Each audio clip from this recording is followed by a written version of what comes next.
Alright, nga naman, pag-usapan natin ang kahalagahan ng K-12. May magaganap na 3-day National Convention on Teachers patungkol po sa K-12. Aalamin natin patungkol dyan. Together with our very special guest this morning, we have Dr. Ofelia Viniegas, National President ng Kapisanan ng mga Guro sa Pilipinas. Good morning, Doc. Welcome to Good Morning Pilipinas. Good morning, Ms. Dayan, and good morning, Pilipinas. Yes. Okay. Good morning. Let's to start off, alamin natin, ano ba itong kapisanan ng mga guro? Ano po ba yung main objective ninyo? Itong kapisanan ng mga guro sa Pilipinas is a national organization of teachers and education stakeholders. Nakikita kasi natin yung importansya ng kalidad sa education, di ba? Right. And that's why binuo namin ito at the time of Secretary Gloria. He was with us. Kaya matagal na rin, di ba? Kasi wala na si Secretary Gloria.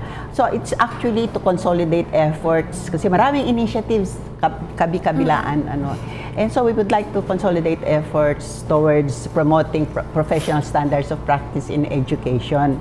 So, and that's why marami kaming activities leading to our core purpose. Kasi yun ang core purpose namin to be able to promote professional standards of practice. Well, that's right. Kasi every child deserves quality education. That's right. So you've mentioned about marami tayong mga projects and programs at isa na dyan, talagang we're pushing for K-12. Yes. We're actually promoting public awareness para malaman ano nga ba talaga yung kahalagahan ng K-12. So on top of public awareness, ay marami kasi tayong mga teachers, parents, school owners, medyo sabi nila ay waste of time daw. At saka hindi lang yun, hindi pa nila naintindihan.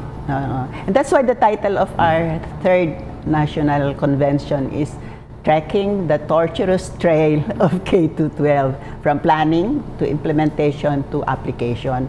So it's the entire thing. So siguro, and we invited the top names in DepEd. Sila kasi ang di ba, implementing. So they are the speakers direct from the horse's mouth, parang ganun. We also want to know, kasi ang mangyayari dyan is we invited, of course, teachers. May mga students din po ba tayo mga inibitahan? Oh, yes. Sino-sino po yung mga attend dito sa convention? These are school owners, school heads, teachers, administrators, students, yung mga graduating would-be teachers. Kasi gusto natin na maintindihan na din nila, and then when they get in service, mayroon na silang background. Oo, gusto kasi rin natin maiparating sa kanilang lahat. Ano nga ba yung importansya at ano ba yung mabe-benefit nating lahat from K-12? Kasi nga alam naman natin, marami kasi noon na may ayaw sa K-12, waste of time, waste of money para sa iba. So itong convention na ito ay para mapalawak ang isipan at mabuksan ang isipan ng lahat patungkol sa K-12. Ano-ano po yung mangyayari sa programa sa convention? Okay. But before that, I'd like to say na malawak kasi itong Kaguro Philippines. Kasi ang ginawa namin all levels. Kasi alam mo naman, it's a continuum yan. Starting from preschool, elementary, grade school, tertiary, graduate school, and meron pa kaming alternative learning system. In other words, kinonsolidate namin, in-integrate naman both private and public. Kasi some organizations, they just cater to public, and tapos yung iba cater to. Pero ito, kabuuan. And so we have commissioners. Kaya yung spread ng information ay mas madali, di ba? Lalo na ngayon, when we saw that how relevant it is to be able to connect to all the schools, lalo na yung kanilang implementation of senior high. Yun na naging masalimuot We don't understand senior high, tell us more about it. So sabi namin, okay, we'll have a convention. The next convention shall be on K-12 to promote awareness nga, di ba?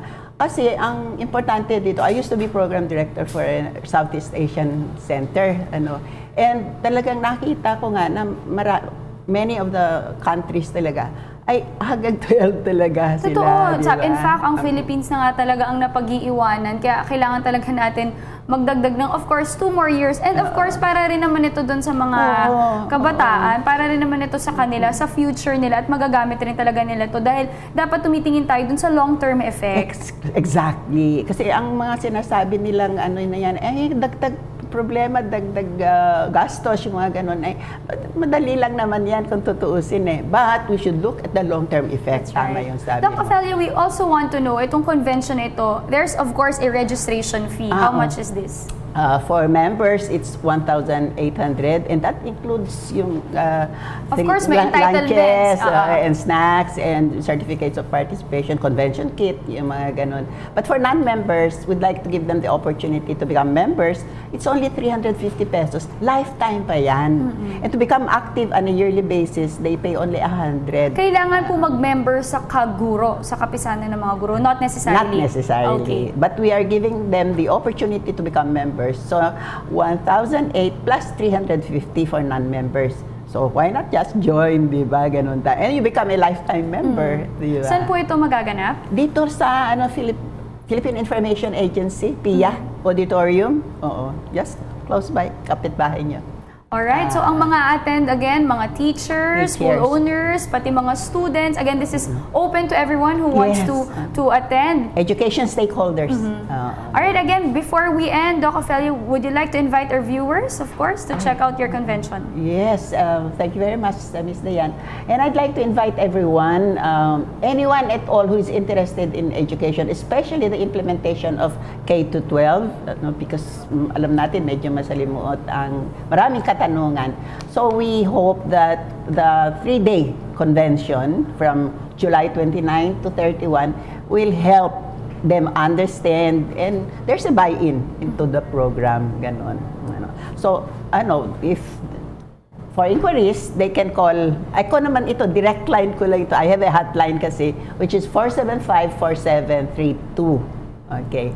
Kaya ko binibigay yung hotline ko so that if there are questions about K-12 mismo, I can answer, di ba? They can ask you directly. And of course, may numero din pong 0917-844-5252 sa mga gusto pong may mga katanungan. And of course, kung may katanungan din po kayo kung paano mag-a-attend, kung saan magre-register, at kung saan rin po magbabayad. Yes. Alright, yan po. Maraming salamat. Thank you so much for joining us this morning. That was Dr. Ofelia Viniegas, National President ng Kapisanan ng mga Guro sa Pilipinas. Thank you very much, Ms. Dayan. Thanong so much. Ayan, marami pa tayong mga pag-uusapan sa pagbabalik ng Good Morning Pilipinas.